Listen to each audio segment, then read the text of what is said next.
Hello people of the internet, welcome to Paint to Life episode 43, the YouTube channel where we take tiny plastic miniatures, throw some acrylic paint on them, and breathe life in them with storytelling so you might learn something new on the subject or perhaps take it to make as your own for your own campaign. I'm GM Atank, let's get painting.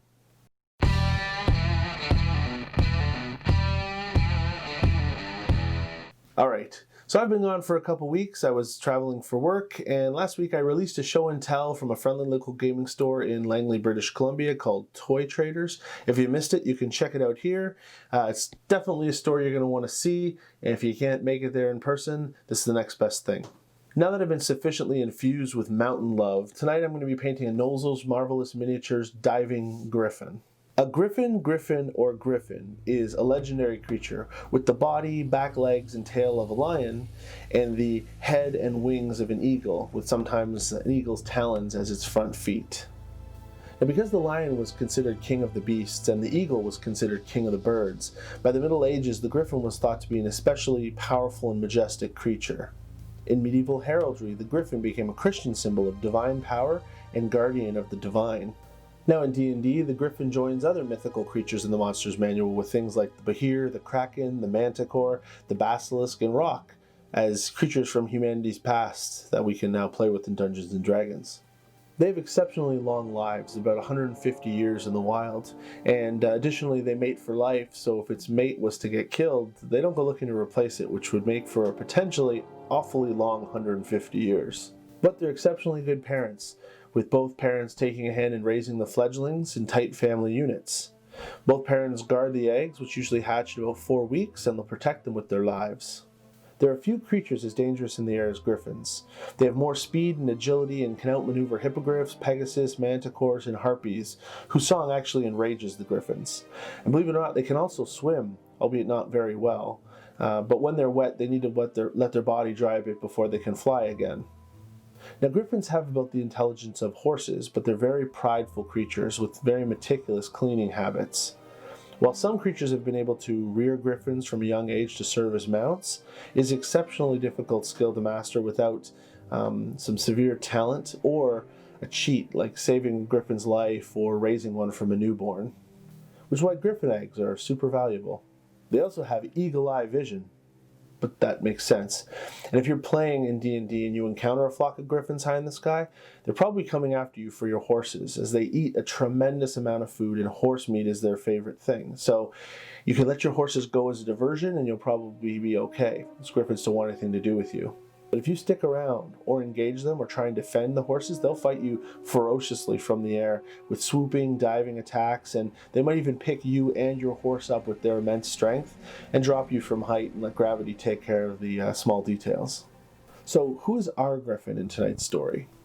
Now, hundreds of years ago, the Kangee tribe were horse riders north of the Crypt Garden Forest and Sword Mountains in the Sword Coast. Horses were sacred to them. They were a source of food, work, livelihood, and military strength.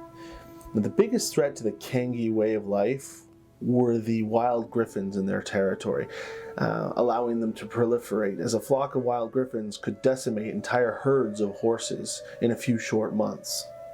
So as a sign of maturity, all young warriors of the Kangee tribe embarked on a quest to slay a griffon. The 17-year-old named Tatanga heads out on this very quest on his horse, looking for a plateau with a sign of griffon nesting activity nearby. Now, using his horse out in the open as bait, he sits and waits for a griffon to engage, and sure enough, when spotted, it dives down for the attack. So Tatanga springs up and begins firing arrows towards the eagle-headed lion. A shrill shriek startles his horse, which bucks up and knocks the young brave off of his feet. Regaining his footing, bow in hand, scanning the sky, looking for his target. From behind, a diving claw attack, slamming into the young brave, the panicked horse, and the ground, forcefully causing all to fall prone and slide 15 feet off of the ledge into a crevasse. Or crevice. You can imagine I'm saying either crevasse or crevice, your choice. Tatanga awakens in almost complete darkness. He is not dead, it's nighttime. His head throbs, and every breath that he takes is painful. His ribs might be broken. There's the corpse of his horse not 8 feet away, and on the other side of the crevasse, he can barely make out the griffon, its wing pinned by a boulder, glaring silently, its golden eyes reflecting what little light there is back at him. The rest of the tense night passes, and no sleep is had by man or beast. With the rising sun bringing light, Tatonga struggles to his feet, draws a short sword from his belt, and points it aggressively towards the Griffon. Foolish bird, your foppishness has doomed us both. I will kill you. An intense shriek is its response, as if to say, give it your best shot, as it struggles fiercely to free its shoulder and wing from underneath the rock. Tatonga moves forward to engage, yet his body collapses under its injuries. There will be no resolution today. The day passes into twilight again, and both man and beast eye each other determinedly from the floor of the crevasse, each completely exhausted, trying to stay awake and alert.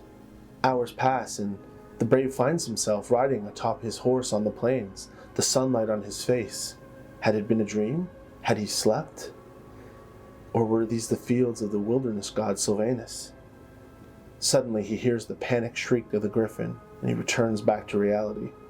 His body lurches awake, and in the light of dawn he sees the Griffon still trapped, hopping and shrieking and looking at something to his left.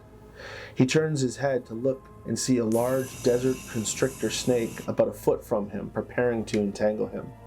Thanks to the warning, he thrusts his short sword up through the throat and out the head of the massive snake. Tatonga gasps in astonishment and disbelief at the massive snake corpse as his adrenaline settles. His eyes then lock with the Griffon, who's now calm, and he finds himself nodding and under his breath mumbling thank you. Later that day, the young brave drinks some water from his flask and tries his best to scale and climb up out of the crevasse. He manages a bit of escalation, but his broken ribs throb painfully and he falls back down onto the dusty floor. The Griffon is also clearly weak and struggling. Its crushed wing is mangled and its body emaciated. Any progress to free itself it had been making with the rock has ceased. That night, overcome with hunger, Tatonga makes a small fire using the branches and twigs windswept in the bottom of the pit. He cooks the desert constrictor snake, all the while the Griffon looks on keenly. Feeling a sense of pity at the once majestic Griffon, he throws some snake meat towards the beast. The Griffon picks it up with its beak and throws it against the crevasse wall, shrieking in displeasure. What's the matter, bird? Too good to eat my food? Is that it? It uses its free front claw to make scraping motions on the floor in the direction of the corpse of his horse. You want to eat my horse? You have some nerve, bird. Very well. Perhaps his death need not be in vain. Tatonga uses his sword to slice the haunches from the beast, throwing it to the Griffon, who greedily swallows it down. Days later, there is still no hope of escape.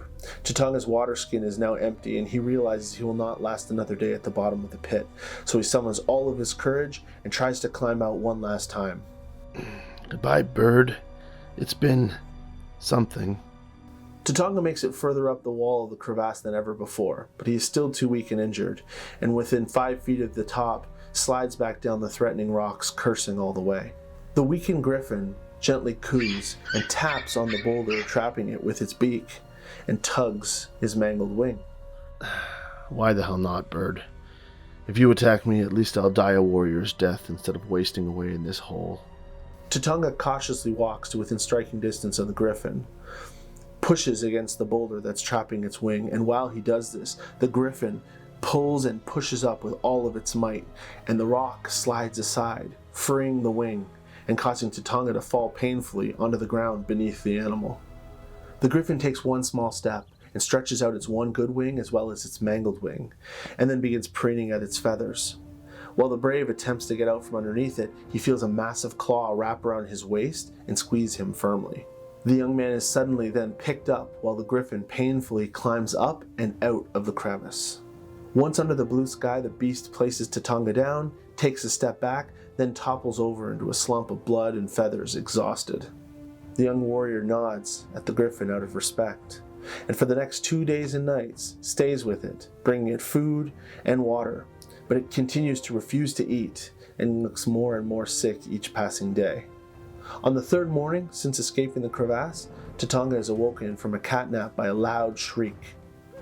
When he opened his eyes and looked, he saw that the Griffon had laid an egg. While making cooing noises, the beast pushes the egg with its beak towards the young warrior. I I cannot. I know nothing of your kind.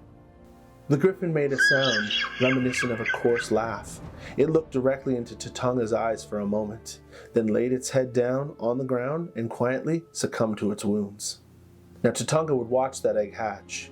He would raise the fledgling to maturity, all the while realizing that the griffin wasn't a murderous beast that his tribe had made them out to be, but an animal to be respected for the same reason that they respected the rest of nature and the horses that were so important to them. Years later, he would return to his tribe, an enlightened soul, atop the back of his griffin mount, and lead his people to a new era of peace with their old enemies, incorporating them into the balance of a culture that was the Kangee people, their horses, and the griffin population of the Sword Coast.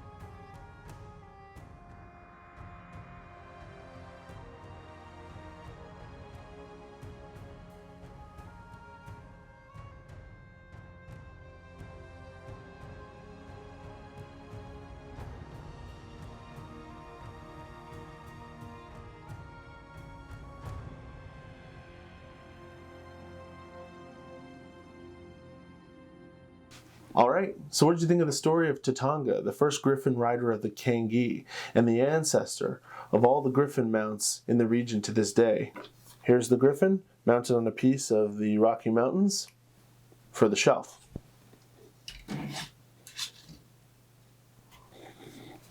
My friends, as we make our way through the global pandemic, and hopefully the light is at the end of the tunnel coming soon, I hope that you will support your friendly local gaming stores during this time where many of them are locked down or only offering curbside assistance.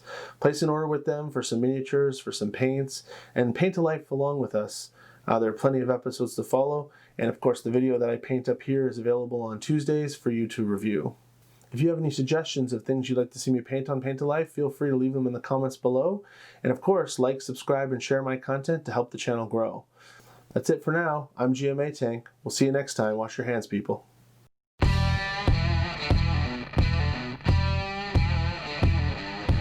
Eye each other determinedly from the floor to the